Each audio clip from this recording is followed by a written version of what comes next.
Olá pessoal, tudo bem? Tô aqui de novo para conversar com o seu coração e não com o seu cabeção. Se você sente afinidade com a minha energia, então esse vídeo é para você.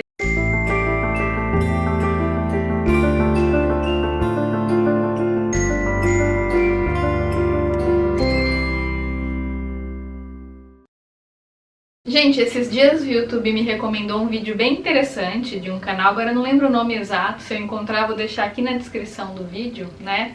Mas é um canal que traduz aquele programa americano de acumuladores compulsivos. Sabe aquelas pessoas que têm a casa completamente congestionada de coisas, que são compulsivas por consumir, por comprar, às vezes até por pegar coisa do lixo e vão colocando em casa, acumulando, e a casa fica intransitável, atrai bicho, dá problema para vizinho, porque tem rato, inseto, mau cheiro, né? Algumas pessoas exercem esse lado acumulador também com animais. Às vezes acontece da pessoa ter 20, 30 gatos num apartamento minúsculo e ela vai pegando o animal da rua e vai acumulando e não sabe como lidar com isso. Isso acaba gerando muito sofrimento para as pessoas do entorno, para a família.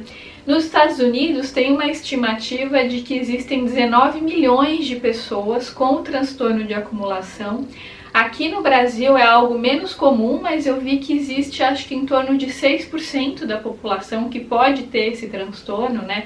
Aqui isso é algo que não é tão falado, mas lá nos Estados Unidos, até pela cultura de consumo, é muito comum você encontrar casos como esse. E é interessante porque lá eles têm, assim, companhias de limpeza que estão habituadas a fazerem limpezas extremas, né? Que são especializadas em limpar casas de acumuladores. Então, assim, quando os programas de TV vão fazer a limpeza, você vê chegando 5, 6 caminhões com um monte de gente para limpeza. Eles tiram 15, 20 toneladas de lixo da casa das pessoas, para vocês terem uma ideia de como é grave, né? Claro que existem níveis nesse transtorno, mas nos níveis mais graves, a casa fica tão entulhada de coisa que as pessoas mal conseguem transitar.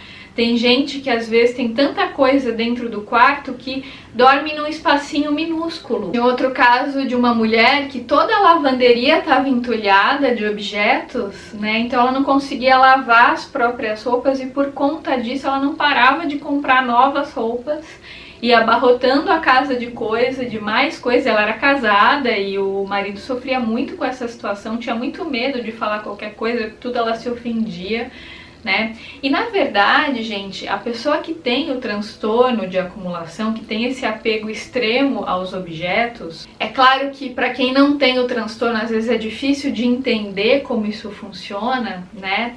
Mas o que acontece geralmente, na maioria dos casos, é que a pessoa vive alguma situação de perda, como foi o caso de uma senhora que eu vi que viveu a perda da mãe, né? A mãe desencarnou e ela não pôde viver esse luto direito, depois ela acabou tendo uma doença em consequência desse luto da mãe que não foi elaborado. E aí, a partir disso, ela se tornou uma acumuladora ao longo de 12 anos. E a casa dela era abarrotada de coisas. Tanto que os netos nunca puderam entrar na casa da avó, porque a casa era intransitável. Ela não conseguia receber amigos, família, há anos.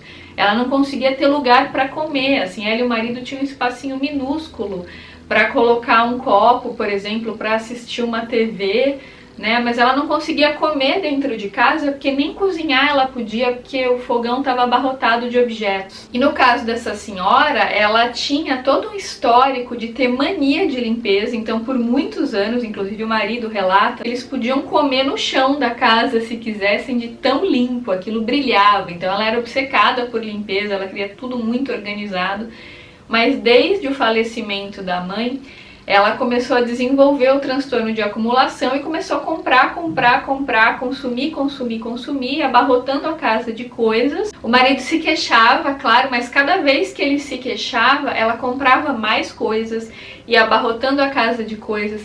E o que acontece, gente, é que para nós, né, para a maioria de nós que não tem esse transtorno, quando a gente olha isso de fora, a gente tem a impressão que a pessoa está acumulando lixo, objetos inúteis, insalubres. Qual o sentido da pessoa acumular aquilo? né? Se ela nunca vai usar, mas a pessoa acha que ela pode precisar no futuro, então ela tem muito medo de perder e ela projeta naquele objeto muitas das emoções reprimidas de um luto não trabalhado. Então aquele objeto muitas vezes tem um significado tão forte para ela que é como se fosse uma extensão da pessoa, um pedaço dela. Então se você joga aquilo fora, a pessoa sente que está perdendo, que está se desintegrando, que ela está perdendo um pedaço dela. Então gera um estresse absurdo, tanto que para que esses acumuladores conseguissem se desapegar, né, e as equipes de limpeza, né, que a televisão levava até a casa da pessoa pudessem fazer a limpeza, a pessoa tinha que ter um acompanhamento psicológico. Muitas começam a ficar estressadas, a chorar. Muitas vezes a pessoa pega vários objetos na mão e fala, não, eu não vou deixar, e a pessoa muda de ideia no meio do caminho e as equipes não conseguem fazer a limpeza direito, porque a pessoa fica presa ao objeto. No fundo é um apego muito grande que foi desencadeado por uma situação de perda. Como a pessoa não elaborou o luto da melhor maneira, então ela precisa ter esses objetos para ela controlar essa posse que ela tem. Porque é como se ela dissesse assim, bom, eu não consigo controlar os relacionamentos, mas os objetos, pelo menos, eles pertencem a mim, eles são uma extensão minha. Então esses objetos eu vou possuir, eu vou acumular, porque pelo menos isso eu consigo controlar, pelo menos isso eu não vou perder. Então a pessoa vai acumulando, acumulando, acumulando, e quando você vai ver, ela também está acumulando uma série de sentimentos que ela não conseguiu trazer para a consciência para elaborar o luto. Né? Em geral, muitas pessoas que têm esse transtorno, elas moram sozinhas, e às vezes a família nem sabe que a pessoa tem o transtorno, porque a pessoa está há anos sem receber nenhum familiar em casa, porque ela tem vergonha muitas vezes de mostrar aquilo que ela sabe que os familiares não entenderiam. E a pessoa às vezes fica muito tempo fora de casa porque não tem espaço para ela transitar dentro de casa. No caso dessa mulher, né, que teve que lidar com o luto da mãe, depois com uma doença pessoal, né, ela não conseguia comer em casa porque o fogão estava abarrotado de coisa, então ela comia todo dia fora, porque ela simplesmente não tinha espaço para comer em casa, não tinha espaço para cozinhar. Então é um nível de sofrimento, né, que a pessoa vai carregando durante anos, e tem casos de pessoas que vivem por 20 anos, 30 anos nessa situação, sendo uma acumuladora. E é claro, quando a família sabe, isso gera um transtorno familiar, né, a família acaba sofrendo junto, porque não pode visitar aquele parente, já que a casa está intransitável. Teve um caso de uma mulher também que a cunhada dela deu um cheque de $12 mil para ela contratar uma equipe de limpeza, né, e ela simplesmente não usou o dinheiro para isso. Ela fez outras compras com aquele dinheiro, né, e simplesmente continuou no mesmo estado que ela estava. Então você imagina o estresse que é também para as pessoas que estão no entorno ter que lidar com esse excesso de apego. Mas eu tô falando tudo isso, gente, para abordar esse assunto do apego, e eu gostaria muito de ler um texto do Osho que vai ao encontro desse aspecto para a gente falar mais profundamente das origens do apego. Porque é claro que a maioria de nós não tem esse transtorno, né? Mas muitas vezes a gente tem um lado acumulador na nossa vida, seja no setor de relacionamentos, seja em acumular relações que não acrescentam nada, que não nutrem, seja na dificuldade de deixar algumas coisas irem, de soltar, né? Então a gente fica querendo controlar tudo o tempo todo, porque no fundo existe um profundo medo da perda, o medo do abandono, o medo da rejeição. Então, quando você vai investigar profundamente a história de vida de uma pessoa e você entende a origem do apego, fica mais fácil você encontrar mecanismos para você se libertar desse apego. Claro que em casos extremos é importante sim que a pessoa busque a ajuda de um psicoterapeuta e muitas vezes de um psiquiatra para trabalhar essa questão mais profundamente, porque é um problema crônico. É importante que a pessoa tenha um acompanhamento de um profissional de saúde com constância, para que mesmo quando a casa for limpa, ela não volte a acumular no futuro, porque não adianta limpar a casa se as crenças continuam dentro da pessoa, porque ela vai manter aquele padrão de comportamento e em alguns anos a casa já vai estar entulhada de novo. E o texto do Osho, que vai ao encontro do nosso tema, é o seguinte, ele fala assim: não se agarre a nada. Agarrar-se é a causa de sermos inconscientes. Se você começar a se desprender, uma tremenda liberação de energia acontecerá dentro de você. A energia que estava envolvida no apego às coisas trará um novo amanhecer ao seu ser, uma nova luz, uma nova compreensão, um tremendo descarregar. Nenhuma possibilidade para a miséria, para a agonia ou para a angústia. Ao contrário, quando todas essas coisas desaparecem, você se encontra sereno, calmo e tranquilo, numa alegria sutil. Haverá um riso em seu ser.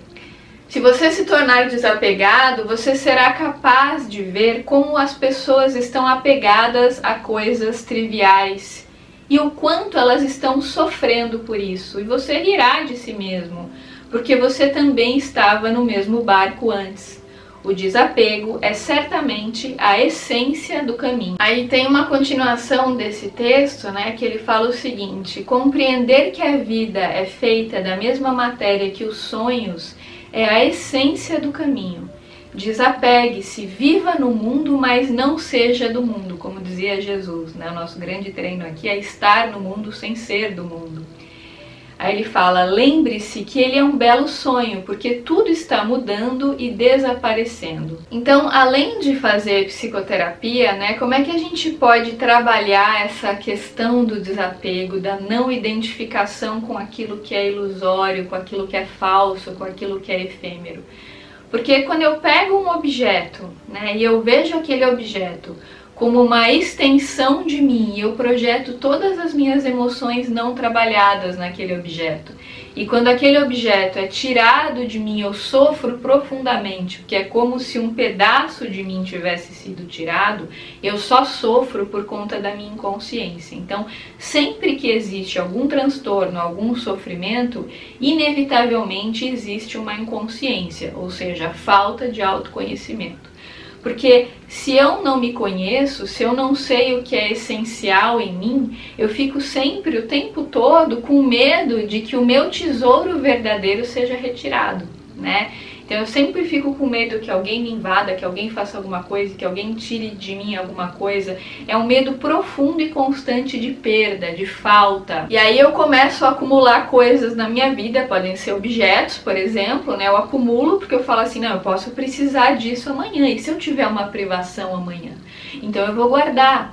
E aquilo fica lá, ocupando espaço, acumulando pó, pegando energia densa, né? E a gente sabe, do ponto de vista espiritual e energético, quando uma pessoa tem uma casa muito abarrotada de coisas que ela não usa, ela fica lá acumulando poeira, sujeira, né? Isso acaba também gerando muitos problemas em outras áreas da vida, porque muitas coisas ficam fechadas na vida da pessoa, porque ela vai trancando a vida com objetos, com coisas que ela tem medo de perder. E aí é claro que a vida não flui na excelência. Então, para que a nossa vida possa fluir, a nossa casa acaba sendo um reflexo do nosso mundo interno.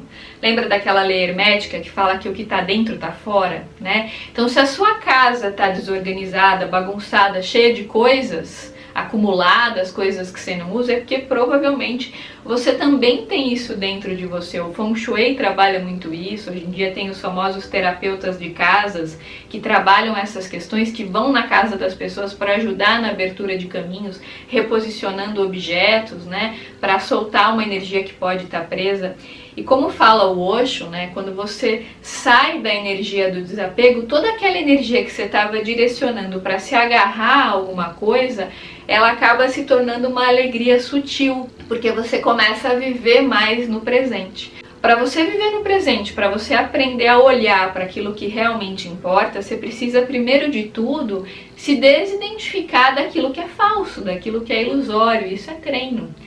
A gente pratica esse treino diariamente com a meditação, não tem outra opção, né, gente? A gente precisa meditar para acessar o nosso verdadeiro eu, do qual a maioria de nós está tão distante. Mas muitas vezes é difícil a gente conseguir atingir esse estado de consciência em pouco tempo, né? Muitas vezes leva anos para a gente conseguir expandir a consciência, exercer o desapego, deixar aquela energia que está controlando tudo soltar, né? Abrir mão desse excesso de controle, deixar aí o que tem que ir, aceitar os nãos que a vida traz, se libertar desses apegos. Então, além da psicoterapia e da prática da meditação, muitas vezes isso demora muito tempo. Então, o que é interessante a gente fazer pensando em algo mais objetivo e prático para trabalhar o desapego, para a gente botar a mão na massa, ir para a ação e começar a colocar a energia em movimento? É observar o que tem na nossa casa hoje que a gente olha e a gente sabe que a gente não usa aquilo, que a gente nunca vai usar. Se um dia a gente for usar, a gente pode comprar de novo, né? Mas por enquanto a gente não usa. Aquilo muitas vezes está lá há anos parado e a gente fica com aquela idealização, não, um dia eu vou usar, e aquilo fica acumulando pó, travando energia. Procura observar. O que você tem na sua casa? Podem ser roupas, objetos eletrônicos, objetos de cozinha, objetos no seu quarto, que está lá acumulando pó e faz anos que você não usa e você fica acumulando. E às vezes você tem coisas que você nem sabe que você tem, e aí você acaba comprando de novo, né? Porque você nem sabia que você tinha aquilo, porque estava entulhado em algum lugar. E aí você compra de novo e vai acumulando e acumulando. Então procura observar de quais coisas você pode se libertar hoje na sua vida. Pode ser um objeto que você não usa mais, ou vários objetos que você pode jogar, vender, doar, enfim, você escolhe o que você pode fazer para abrir seus caminhos, para libertar o seu mundo interno. Porque quando você consegue descartar coisas inúteis, você vai abrindo espaço para aquilo que realmente importa. E uma energia que estava travada começa a fluir. Porque os objetos, eles também têm energia, gente. Você imagina um objeto que está na sua casa e de repente é um ambiente que você sempre fica pensando negativo. Aquele objeto, ele vai absorvendo aquilo, né? Ele fica com aquela energia. Então, quando você se desfaz daquilo, a sua vida começa a fluir. Então, a minha sugestão prática e amorosa para você hoje é assim: olha na sua casa, em todos os cômodos, observa tudo aquilo do que você pode se desfazer. Se você tem um apego específico a alguma coisa, procura observar por que você tem esse apego. Será que realmente vale a pena ter esse apego? Ou é melhor se desfazer disso? Né? Se você puder se desfazer, se desfaça. Jogue, doe, vende, dê para um amigo seu, mas se desfaça. Abra os seus caminhos, abra espaço para uma energia nova poder fluir. Sabe aquela gaveta que você põe um monte de tranqueira que você não usa e aquilo vai ficando e vai pegando pó e vai acumulando, passa ano, entra ano e aquela gaveta continua lá bagunçada? Procura mexer nessa gaveta, começa a organizar. Começa a ver o que você usa, o que você não usa, vai selecionando aquilo que realmente importa. Porque quando você aprende a fazer isso fora de você, fica mais fácil você fazer dentro de você, inclusive com relacionamentos que não acrescentam mais. Quantas vezes a gente carrega relações indignas por anos e anos e anos? Aquilo gera sofrimento, gera estresse, é uma relação indigna, com uma pessoa que não nos valida, que não nos percebe, que nos põe para baixo. Mas a gente tem tanto apego, porque às vezes é uma amizade de infância, uma amizade na qual você viveu um monte de coisa boa com a pessoa e você fica apegado a isso e não deixa aí, não solta, não se liberta, não põe um fim naquele vínculo, não deixa o ciclo terminar.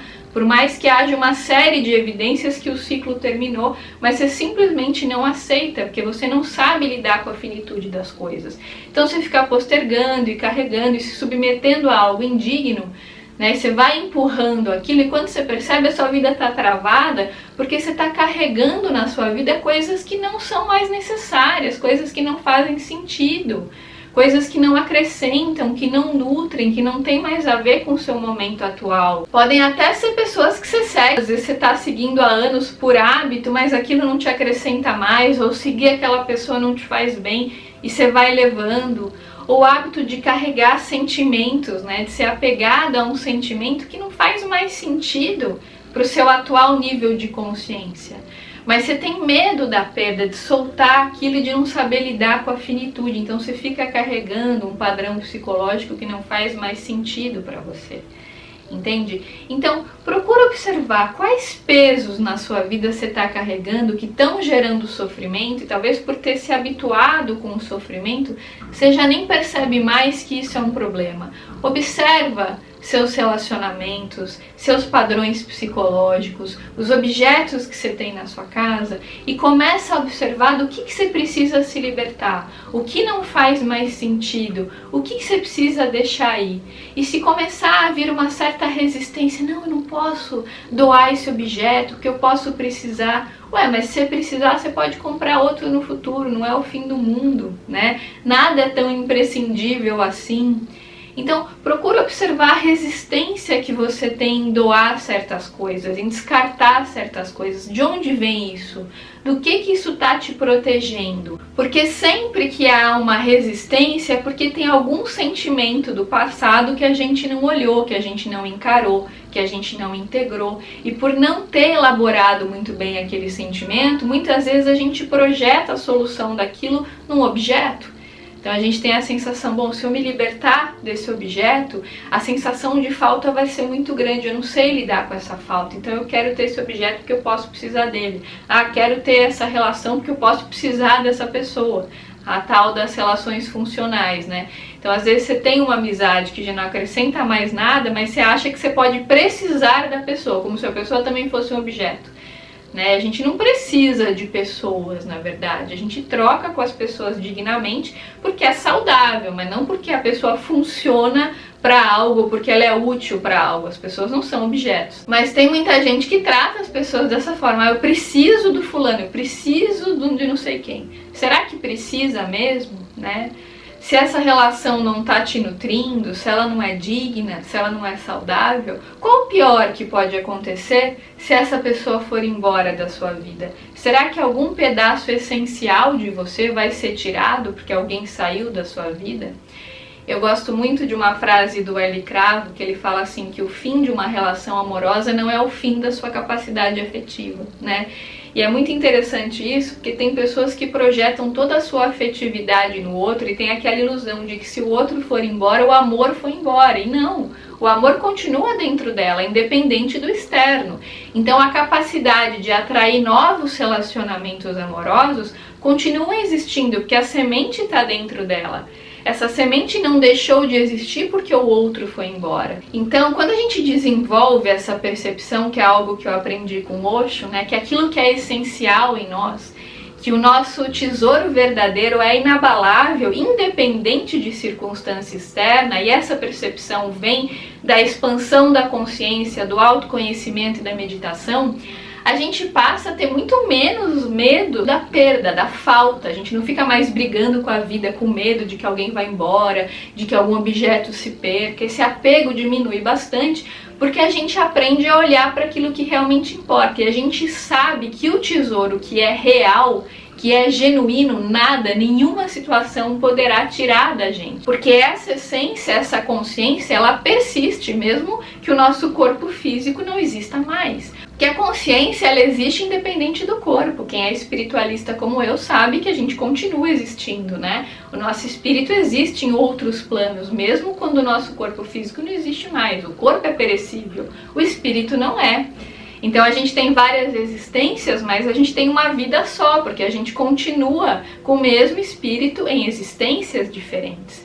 Então essa percepção de que o que a gente pode perder é só aquilo que não é realmente nosso, porque o que realmente é nosso não pode ser perdido, dá uma tranquilidade para o ego no exercício do desapego e nos ajuda nessa soltura de uma energia que pode estar parada, atravancando a nossa vida. Gente, por hoje é isso, espero que vocês tenham curtido esse vídeo. Se você gostou, lembra de deixar seu like aqui pra mim, de compartilhar com seus amigos e, claro, de se inscrever no canal se ainda não tiver inscrito. Um grande beijo e até os próximos vídeos.